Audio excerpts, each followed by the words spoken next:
Salam untuk kita semuanya, berjumpa lagi dengan saya di channel Aritela Tutorial, tempat kita untuk berbagi informasi seputar informasi pendidikan dan informasi guru, serta informasi lain yang ada hubungannya dengan pendidikan dan guru.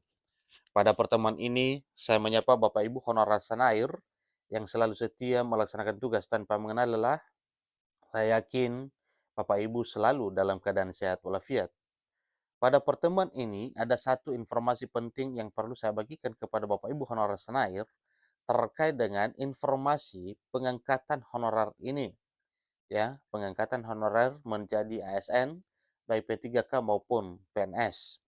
Nah, di sini ada beberapa harapan yang disampaikan oleh pemerintah yang sepertinya saling mendukung antara harapan ini oleh DPR RI, di mana Presiden Jokowi menyampaikan satu permintaan tentang penghapusan tenaga honorer ini dibatalkan. Merespon hal ini, anggota Komisi 2 DPR RI menyampaikan supaya pemerintah jangan PHP.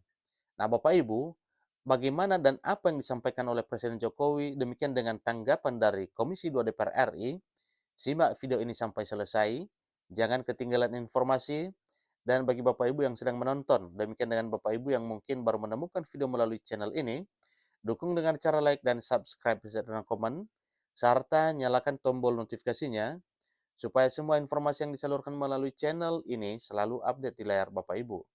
Tanpa basa-basi lagi, langsung pada informasinya.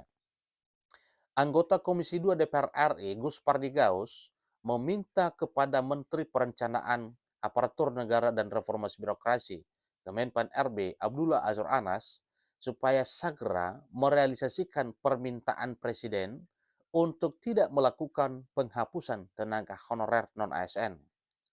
Jadi, dengan tidak dihapus, maka Bapak Ibu honorer tetap dipertahankan. Jadi, selamat buat Bapak Ibu honorer karena tidak akan kena dampak PHK di tahun 2023 tahun ini. Jadi, rencana penghapusan tenaga honorer telah melahirkan gejolak karena menyangkut masa depan hayat hidup orang banyak.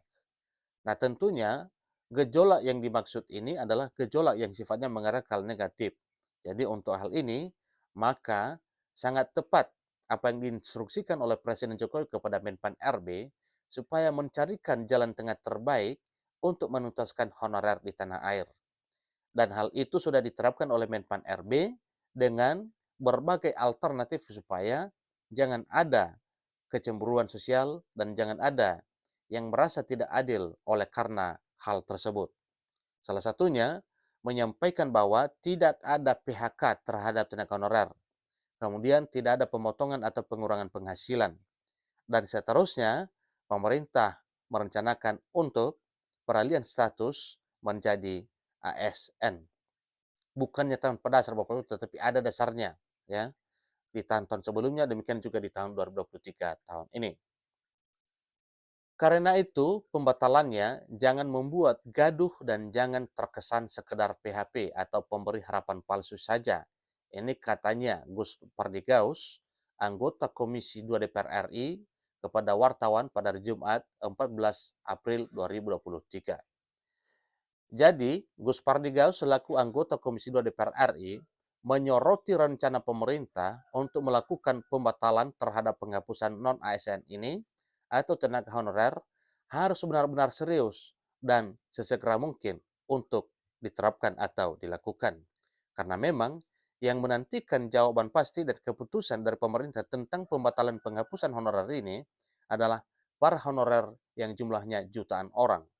Sebagaimana data yang telah terdaftar di BKN, bahwa honorer di Indonesia yang ada di instansi pemerintah pusat maupun daerah sebanyak 2,3 juta sekian. Maka itulah yang menanti keputusan pemerintah dalam hal penanganan honorer ini.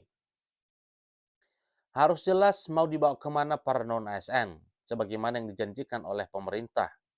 Jadi, tolong juga kebijakan yang diputuskan secara transparan, jangan ini hanya sebatas angin surga. Apalagi kita akan menghadapi pemilu, ugas Guru Pardigaus. Jadi, beliau tidak ingin hanya sekedar PHP, tetapi ingin dilaksanakan atau diterapkan dalam waktu yang cepat. Menurutnya, peraturan pemerintah nomor 49 tahun 2018 tentang Manajemen Pegawai Pemerintah dan Perjanjian Kerja atau tentang P3K yang mengamanatkan penghapusan tenaga honorer sampai tenggat 28 November 2023. Jadi, secara nyata telah membuat pemerintah masuk ke dalam keadaan yang sulit. Berdasarkan Undang-Undang Nomor 5 Tahun 2014, Peraturan Pemerintah Nomor 49 Tahun 2018, ini yang menjadi satu buah malakama. Artinya, ini serba salah dalam hal pengambilan keputusan. Jadi tentunya ini adalah menjadi buah malakama bagi pemerintah pusat. Ini ujar politikus Partai Amanat Nasional tersebut. Legislator asal Sumatera Barat ini menerangkan dalam pasal 96 dinyatakan bahwa PPK dan pejabat lain dilarang untuk melakukan pengangkatan di luar non-ASN dan P3K. Di satu sisi juga, di peraturan pemerintah ini dikatakan bahwa pengangkatan tenaga honorer 2018 ke bawah itu dinyatakan bahwa pegawai non-aparatur sipil negara atau honorer masih dapat bekerja sampai dengan 2023, ucapnya. Jadi selain itu, ia pun meragukan jumlah 2,3 juta honorer ini yang dinilainya data tersebut belum valid. Artinya, semua data honorer yang kurang lebih 2,3 juta itu banyak yang belum valid. Jadi ini akan diragukan karena memang database BKN nantinya atau database honorer ini yang ada di BKN dijadikan sebagai data dasar dalam hal pertimbangan pengangkatan honorer menjadi aparatur sipil negara, baik itu PNS maupun P3K. Karena masih banyak instansi yang belum menyerahkan data tenaga honorernya ke Kemenpan RB. Kalau tidak salah, masih 120 instansi yang belum menyertakan surat perintah tanggung jawab mutlak atau SPTCM, ucapnya. Dan itu benar adanya bahwa ada 120 instansi pemerintah pusat dan daerah yang belum mengupload atau belum menyerahkan SPTCM-nya kepada pemerintah, dalam hal ini adalah BKN. Oleh karena itu, validitas data tenaga honorer sampai detik ini juga belum akurat. Walaupun data yang dirilis oleh Kemenpan RB, jumlah tenaga honorer itu lebih dari 2,3 juta orang.